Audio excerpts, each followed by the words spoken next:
सूचना केवल हमारे विचार हैं, वित्तीय सलाह नहीं। निर्णय लेने से पहले खुद शोध करें। किसी भी लाभ या हानि के लिए हम उत्तरदायी नहीं हैं।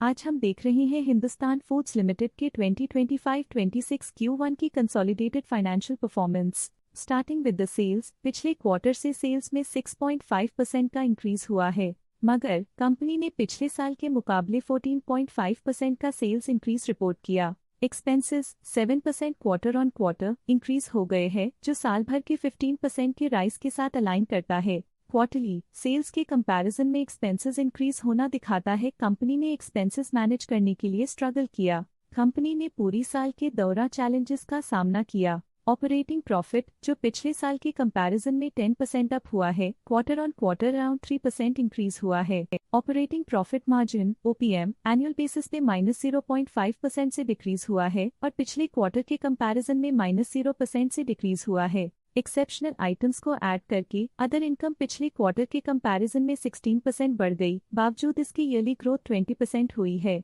इंटरेस्ट एक्सपेंसेस पिछले क्वार्टर से 4% अप हुआ, लेकिन ईयर ओवर ईयर इंक्रीज 3.5% हुआ है। डिप्रिशिएशन कॉस्ट में 4% का क्लाइम देखने को मिला और ईयरली बेसिस पे 7% का इंक्रीज देखा गया। प्रॉफिट बिफोर टैक्स एनुअली 16% बढ़ा, लेकिन प्रोसीडिंग क्वार्टर से 3% बढ़ा है। इस साल कंपनी ने 25% टैक्स पे किया और क्वार्टरली कंपनी ने 24.5% टैक्स पे किया है। नेट प्रॉफिट ने ईयर ऑन ईयर 16.5% का इंक्रीज दिखाया, लेकिन लास्ट क्वार्टर से 3% का इंक्रीज हुआ है। इस क्वार्टर में कंपनी का परफॉर्मेंस ठीक रहा, ऑपरेशनल एफिशिएंसी में कुछ सुधार हुआ है। वहीं अगर एनुअल एनालिसिस की बात करें तो इस साल कंपनी का परफॉर्मेंस ठीक रहा। अर्निंग्स पर शेयर EPS में साल भर में 0% का इंक्रीज देखा गया, लेकिन क्वार्टरली में 2.5% की बढ़ोतरी भी नजर आई। इस क्वार्टर में कंपनी का EPS ठीक रहा, ऑपरेशनल एफिशिएंसी में कुछ सुधार हुआ। हिंदुस्तान फूड्स लिमिटेड के फाइनेंशियल स्नैपशॉट को रिव्यू करते हुए कुछ मुख्य ट्रेंड्स सामने आए हैं जो कंपनी की परफॉर्मेंस पे रोशनी डालते हैं।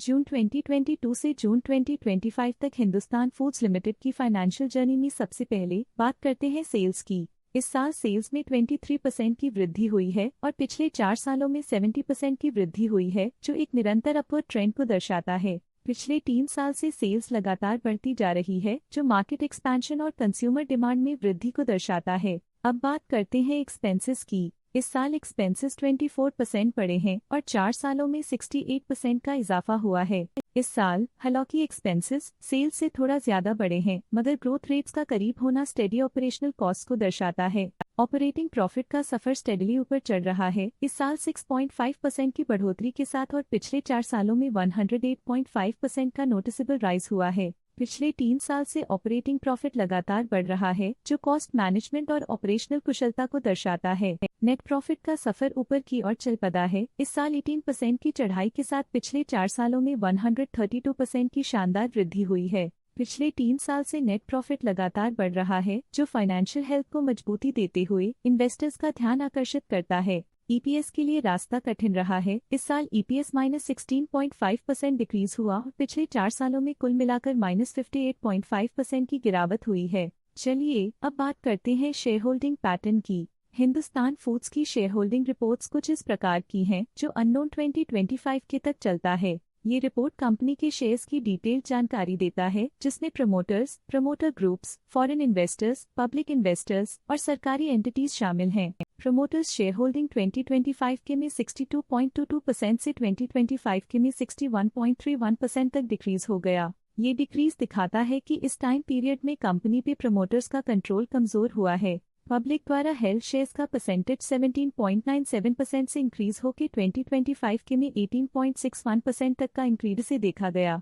ये चेंजेस स्टेट है कि पब्लिक की इन्वेस्टमेंट कंपनी में क्वार्टर टू क्वार्टर इंक्रीज हुई है। जब कंपनी के शेयर्स का अधिकतम हिस्सा प्रमोटर्स, FII, DII या गवर्नमेंट के पास होता है, तब ये माना जाता है कि कंपनी मजबूत हाथों में है, जो स्थिरता और मजबूत समर्थन को दर्शाता है और इस मार्केट की स्थिरता बनी रहती है। डोमेस्टिक इंस्टीट्यूशनल इन्वेस्टर के शेयर होल्डिंग में थोड़ा डिक्रीज आया 2025 के से 2025 के में, जो दिखाता है कि डोमेस्टिक इंस्टीट्यूशंस ने अपने स्टेक को -0.31 से डिक्रीज किया है। FII, फॉरेन इंस्टीट्यूशनल इन्वेस्टर्स ने अपना शेयर होल्डिंग 2025 में 5.25% से 2025 में 5.83% तक इंक्रीज किया। ये बताता है कि फॉरेन इंस्टीट्यूशंस ने कंपनी में अपना इंटरेस्ट 0.58% तक इंक्रीज किया है। ये था कंपनी का करंट शेयर होल्डिंग पैटर्न। आज के लिए फाइनेंशियल सेक्टर में इतना ही। देखने के लिए धन्यवाद।